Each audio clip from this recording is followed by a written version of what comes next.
Hey everyone, it's Johnny here. So last week I had the pleasure to be interviewed on his podcast by my good friend Tim Elliott. So he's just started a podcast called The RE of Marketing, which he hosts with another marketeer and brand strategist called Stephen Rick. It's a very good podcast, so please do check it out. Tim's been doing kind of little spin-off interview chats, like half an hour episodes, and I had the pleasure of doing two of them with him. We did one which is about websites, which is what you're going to see today, and I did another one about brand purpose, and I'll hopefully launch that in the next few weeks. So as marketers, we talk about everything in marketing, whether it be social media or pay-per-click or emails. But often we don't talk about websites and what makes up a good website. What's the ingredients of a good website? And in this chat, one of the things that we talk about is how important websites are now through these COVID times that we're going through. You know, we're remote working, we're doing this, everyone's kind of transforming digitally and working digitally. So we need to have so much more emphasis now and put so much more thought into our websites, because they are the HQ of all our digital content. They're the go-to place when people are looking and doing their research and finding out about your product or service. So they need more attention than we give them. So in this episode, we talk about the ingredients that make a great website. So enjoy. Here you go. This is Tim Elliott on the podcast for the RE of Marketing. Hello, this is Tim, and this is Rebite number 5, a short and chewy conversation with today's special guest, Johnny Prest. Introduce yourself and say hello, Johnny. Hello. I'm Johnny, Johnny Prest. I'm the creative director at Seed. So my day job is running the creative department at Seed. I suppose my part-time job is Brand Master Flash, and that is all things brand strategy. That's a good introduction. So I've known Johnny in real life, actually, in actual real life, if you remember that, because as we record this, it's early October. It should be out in a week or two anyway. But I do know him in real life, which is interesting. So I've had the pleasure to have a conversation with him in real time. But today's conversation is about a topic that Johnny is very good at and very passionate about, right? So I think the words and phrase web designer became a bit of a dirty phrase because there came a time when your mother's mate's brother used to do web design in his the weekend in his bedroom. Do you know what I mean? It was oh, it's all right. I know somebody who can make a website and they can drag and drop a Wix or a WordPress, right? But I think websites, especially over the last few months, especially this year in 2020, right, are more important than I've personally valued them to be for a very long time, because they're your shop window when people aren't interacting in the world, right? When all the connection or most of the connection we have is a digital one, right? Websites are your shop flipping window. So they've got to be amazing, right? They've got to be the best that they can be, right? What's your view on that little comment, Johnny? Well, you're right. It is your shop window, and you know it wasn't that long ago. We only need to go about 6 to 12 months ago, and I would say, you know, your website's your shop window to your business. And most people would look at me and think, well, it's not really, is it? You know, they'd think, well, your shop window's your shop window, or you know, when they meet you in person, that's kind of an insight into your business. But I think we all agree now with the digital transformation which we've been aggressively thrown into. It is your shop window now. You know, when we're looking at businesses, there's many different touch points and there's many different outposts that we will connect or look at, find a brand for the first time online, and eventually at some point along that journey we will get led to their website. And in that process of getting to a website, we are going to make a decision very, very quickly. One, if we like that brand, if we feel connected with that brand, if we feel part of their community, and ultimately, are we going to buy their product or service? So it is your shop window. again, we've all been thrusted into this digital world, whether we like it or not, where we're communicating online, we're buying online, we're having meetings online. We're slowly going back into this real world that we once knew, but websites now have become more important than ever. And one of the first things that I did when this whole roller coaster of COVID began was I just said, right, website, let's sort our website out, which I'm currently working on. We're in the process of building a new one now. We only launched our last one 18 months ago, and it was all or nothing, because I knew that we were all moving online. So if we were all moving online and commerce was moving into the digital world much more than it was before, then I knew then that your website was your shop front, and it's something that every single business needs to be analyzing, testing, and developing, and it's I would say right up there, number one on your marketing to-do list. Yeah, I think you're absolutely right. So I've seen a couple of things that I want to share with you, right? Because I've always been a very kind of out of home business guy. I love a bit of networking. I've got a good network and build some relationships with people. And I used to get referred or recommended companies to either meet in person over a lunch or a coffee, or like through conversation that I then have to go and check out later, or connected on LinkedIn. But what I've seen recently, because a lot of interaction has been done through this channel, right? So currently, for those listening later, we're on Zoom, right? Or Zoom or Teams or whatever video chat thing that you want to do, right? The way that you share information and you recommend people to check out now is you send them the link, right, to the website. So I've had that with a bit of client work, that they've gone, I like this company, check out the website, rather than leaving me to do it, right? So it's there. It's the first point of call, right? It's the entry point, right? It's the first impression that you get. And if that impression is not up to scratch, right? As a not just for me, as a creative professional, right? But anybody, if that's not up to scratch, you don't get much longer to make an impression, right? So what is the recipe to make a good first impression with a website, do you reckon? Because I know personally you've done a bunch of websites through Seed, right? Yeah.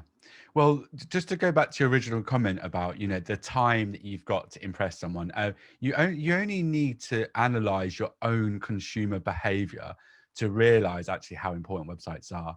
So, if you just name one thing, and I will just test this now, Tim, name me one thing that you would go out and buy this weekend, and it can't be something that you would buy small, say off Amazon, something a bit more bigger, like a bit more important. Name me one thing. Okay, I'd probably buy some kind of, do you know what I am looking for? An electric car, or good hybrid car. Let's go with that. Okay. Yeah. So if for me personally, and obviously everyone's different. Okay, everyone's different. But this would be my online consumer behavior. I would I would probably type in something like the best electric hybrid cars out there. Like, what are the best electric hybrid cars, or the best low range electric hybrid cars, whatever those search terms were. I'd probably mix around a few, but you're probably likely to get to the same place.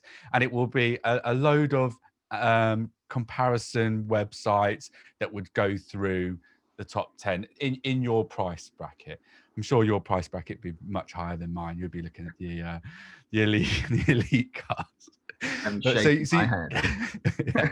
So you look at the top 10 or whatever, and then in each one you probably would look at the top 5 one, but you'd also remember that these comparison websites would be biased, because for whatever reason they are.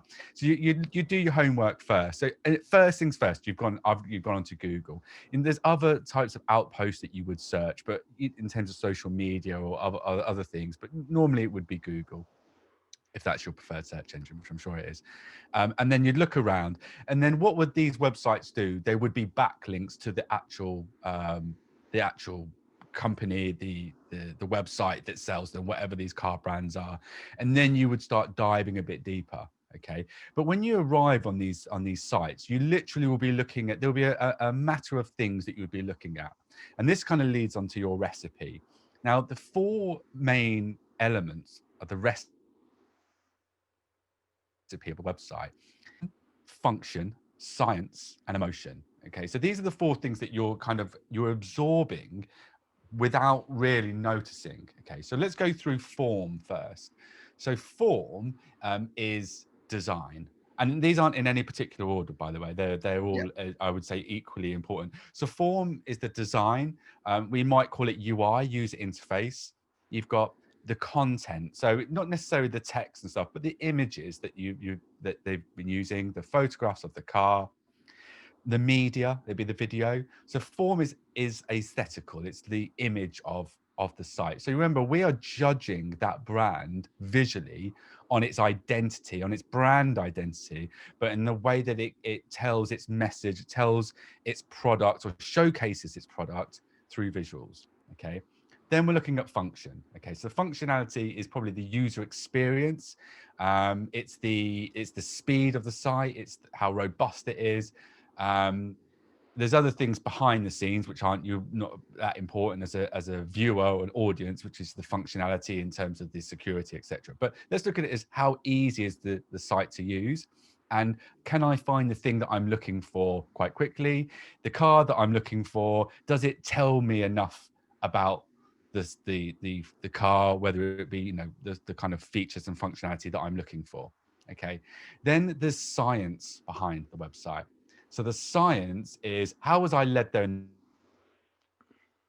the first place in terms of, or the outpost or the content? The science is the pipeline. So how am I led along the journey? It could be the communications and the how helpful it was. So did it have like bots in there? The chat bots? Was there an FAQ section? Was there kind of technology within that website that helps my experience and leads me along the journey and gives me all the things that I need? Now, some of the sciencey stuff, we don't really notice that anymore. Like me and you might notice it, but your average person who's just looking for a product won't see these things. They'll just have a better experience. So that's the science. That's the kind of clever things which your mum's mate who designed website down the road won't know these things. They'll probably only know the form, if anything. And then the last one is the emotion. So this is the brand, this is the storytelling. It's kind of knowing what's a bit more behind the brand in terms of its purpose, its impact, its environmental impact, its social impact. You know, we only need to look at Skoda. And I remember, I don't know if Skoda are still doing this now, but Skoda on the homepage of the website, I don't think it even used to have a car on the homepage, or if it did, it was further down. It would much more talk about the brand and what the history about the brand and what they were all about and how they give back to their local community or their community as a whole. It was very much about the purpose and the brand and the storytelling. So and that's the emotion. So they're your four things. Now, it's very, very rare that you find a website that does all four really, really. It's like balancing four plates all the time to get them right. You've got really beautiful websites that you can't find on search engines. You've got websites at the top of search engines that you go there and it looks like a bag of shit. Can I say shit? Yeah. Yeah, I'm all right. Yeah, I'm all right. Cool. And but then you've got websites that, you know, that might have really, really good like customer service, but actually the images that they've used all the way through it, or maybe like stock images, or the videos or are done on a mobile phone and not high professional quality. It's very rare that you get all four. Now they do exist, these four the websites, and there is much more beyond that. The site, then, you know, it's about traffic, it's about testing, it's about conversion. But they're the four recipe ingredients to a good profitable website, and profitable is the key here, because it's not all about looks and functionality. At the end of the day, it's got to make money, and more so now because we can't go out and sell, we can't go out and network. there's lots of types of marketing and advertising and networking and brand network that we can't do at the moment. So we are relying much more on our digital outposts and being number one being the website. See, that leads nicely on to my next little note that I had to ask you, right? I've seen you mentioned a website needs to be profitable, right? It's a tool for business technically. And I've seen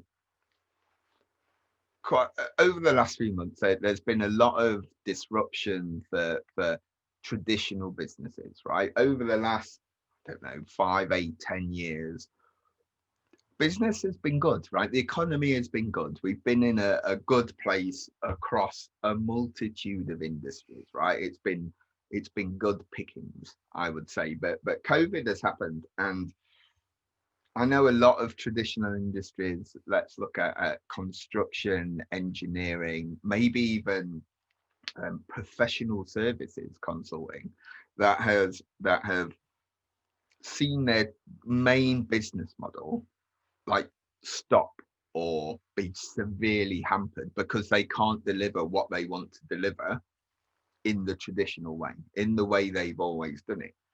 Right. So I think across sector, I know it's hard to like forecast with COVID and stuff, but I think COVID has expedited a lot of changes, and I kind of forecast that every business will need some kind of digital business slash e-commerce element to serve people, right? And that can only be done through a website, right? That should, well, not only be done, but it should be done, right? It should be done through their own property, right? Have you seen anything like that, like businesses that don't usually sell online starting to think about it, or do you think that's a possibility from a web design perspective that every business should have an ecom model? Hmm. Do you know what? We could almost have an individual podcast or conversation, not just about each industry, but within each sector, and then even deeper than that, you could have an individual conversation about each businesses. How are they going to use digital to survive, sustain, or grow? Okay, so what we're finding is every single one of our clients is having a very, very different situation, very different scenario, and are using their website ultimately for the same goal to either survive, sustain, or grow. And they're and it's so they're using it. They're all using it to make money, really. And I think everyone, people say, "Well, I don't really use my website to get business." Well, if you're not now, then you're in big trouble. But really, even the charities that we work with, they still use their website for revenue. It's for that bottom line. So construction's a good one to start with because we've got a big client who's a construction company. Now, construction, you're right, normally in recessions gets slapped about silly in recessions. Construction's difficult because when we've got no money, we stop building. This is a different recession for construction because we do need buildings and we do need construction, but we need it in different ways. Actually, we need to repurpose buildings now. We've got these massive office blocks being built, and now the developers are saying, those 1,000 offices that we were building, 6 months ago, we don't need them now because it's changing, and then people are moving out of cities. But the good thing is it's moving, traffic's moving, people are moving. So the construction company I work with, they're busy, but they're pivoting hard. They're not getting slapped about like they did in the last recession. So they are definitely now looking at, right, we need to develop and grow, and we need to get business in these areas. So we need to develop our website so that it is visible in front of those people. And when they do visit our site, we're telling the right story in terms of what we can offer and what we can do. We're only at the beginning of this though, because obviously things are changing quite rapidly. But yes, they are looking at stuff and going, right, we need to develop this section, we need to get rid of that, change that, move that, and do this. Are using their website to be visible in the new areas in which they need to grow and develop their business. So yeah, websites are important there. However, we could look at another sector like theatres, which which we know we've done a lot of work with theatres regionally, they are not looking at their website now in terms of do we need to do with the site. They're really, really looking at operationally and how are we going to develop our building and our shows and our tours and whatever and the things that come through our building to be able to survive. And then once that's in place, yes, then they will be looking at the website and go, how do we market this? So that's just two sectors there. We could do a whole podcast in each one, but ultimately, yes, every business will be looking at their website to tell their new message, tell a new story about what they are, who they are, and what they're doing.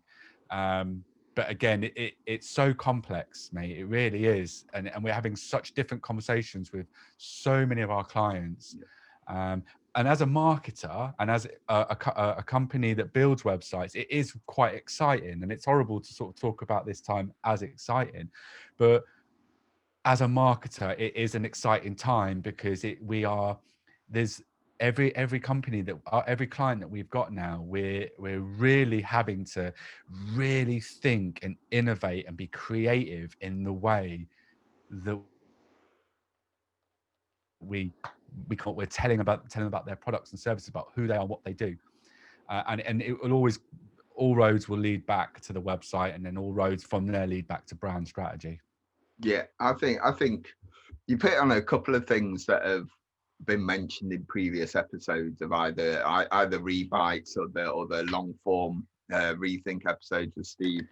That despite everything, even if you're having a rubbish time, right, and which a bunch of people are, right, a bunch of people are having a rubbish time, this is an opportunity to change, right?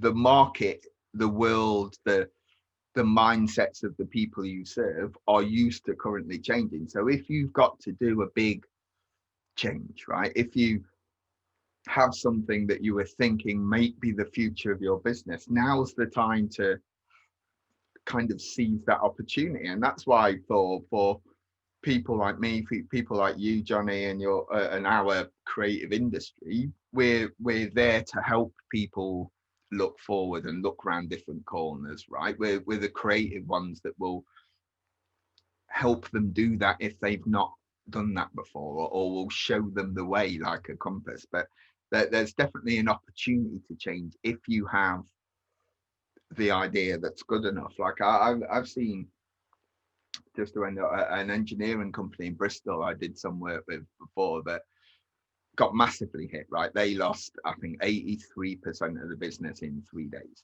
right? 83% of the pipeline in 3 days, which is tough. Like, this is a good company, right? Multi-million-pound company, but that still is tough, right? That's still a tough thing.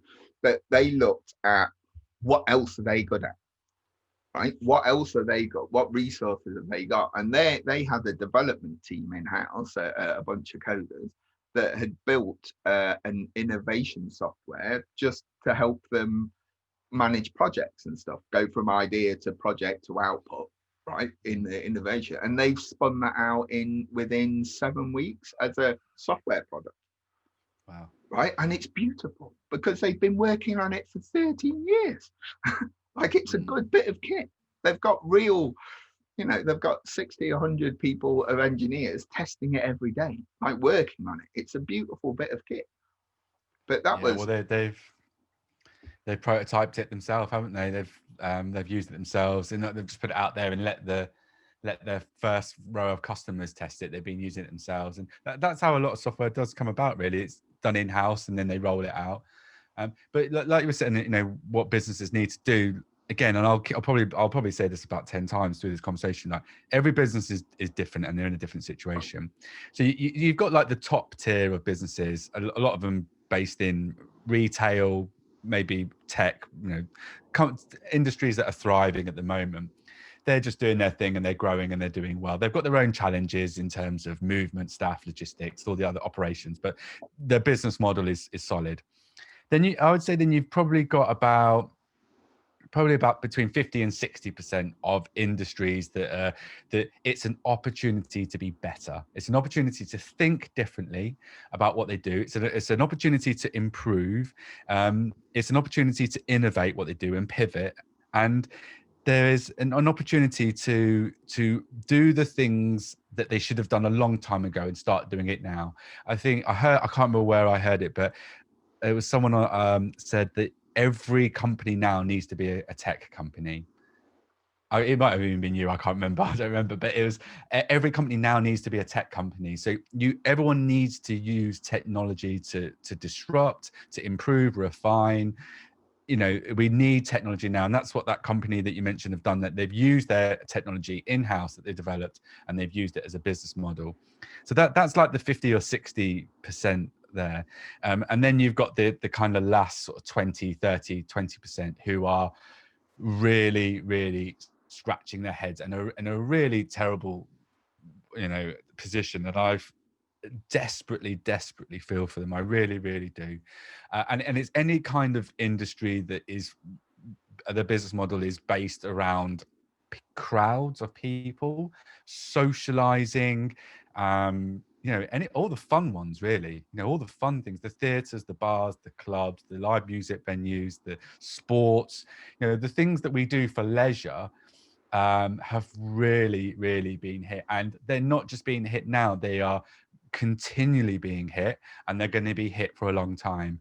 But the companies that come out of that well and with a good business model, some good ideas, they're the ones that are going to be absolutely smash it, in terms of what the next few years look like. Because I don't want to talk about post-COVID, because I don't think we can talk about post-COVID yet. We're in it now. We're in the thick of it, and this is going to carry on. So those businesses that can, I think it's survive now, sustain and survive, then they'll come up. And I don't want to keep using the word thrive because everyone uses it, but there's a good way. It's a good word to use. They're the ones that are they're going to come out of this well. And I think it's the ones that are just going to take the business model and rip it up and go, right, what do we sell? Who do we sell it to? And how can we do it? How can we be that flexible for every single law that's thrown in our faces, every single movement, every single boundary? How can we be so nimble and flexible and get around it, and to really rethink what they do and how they do it? And also to be so agile that every single time a new law comes in or a new rule, that they can just bounce off it and carry on. Because you can't create a hard, sturdy business model in those industries with everything that's going on, with rules changing every 5 minutes. So they're the ones that, they're the ones that need help and support. And you can't throw money at it either. You can't throw money at it, because that's not going to help anything. You're just delaying the inevitable, and it's money that we probably don't have. You've really got to look at it, and you've got to get some great minds around the table and go, right, how do we get through this shit time? And I don't have the answer to that, I'm afraid. I don't think any of us do have that answer, Johnny. And it's we kicked this podcast off in COVID times, and it's still in COVID times. And by the end of this time next year, I imagine we'll still be in some kind of ripple effect, right? And it's a tricky place to be, but we can only try and put these ideas out into the world, right? And this advice out in the world, because it takes people like you with minds like yours to help people who don't, right? It's our job to teach and assist, because we're all in this economy, we're all in this ecosystem together for once, right? We're all connected by the same problem for once, despite how in fact it's happening. And I think it's do you know what, you've hit the nail on the head, and you've said some good stuff. So I think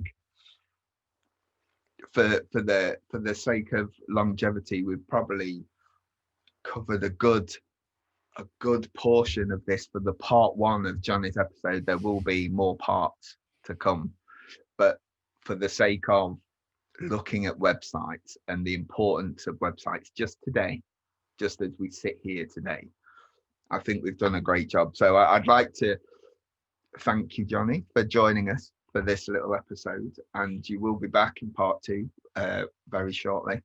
But how can people find you and carry on the conversation if they like what you said? Well, from a full-time job seed, they can go to seedcreativity.co.uk. They can have a look at our website. This is the website that we are going to be redeveloping and building it, building a new one in the next sort of 3 to 6 months. So yeah, Seed Creativity, we're on all the social media channels. They can find me on LinkedIn, which is Johnny Prest. And if they just search Brandmaster Flash into most things, you're probably going to find some sort of content on there. Just either Seed Creativity or Brandmaster Flash. Brilliant. Right, I'll put all those links in the show notes. But for now, folks, that was Rebite number 5 with Johnny Prest, and I'll catch you next time. Cheers, dude. Thank you. So I hope you enjoyed that. I hope there's a few nuggets that you can take away from there.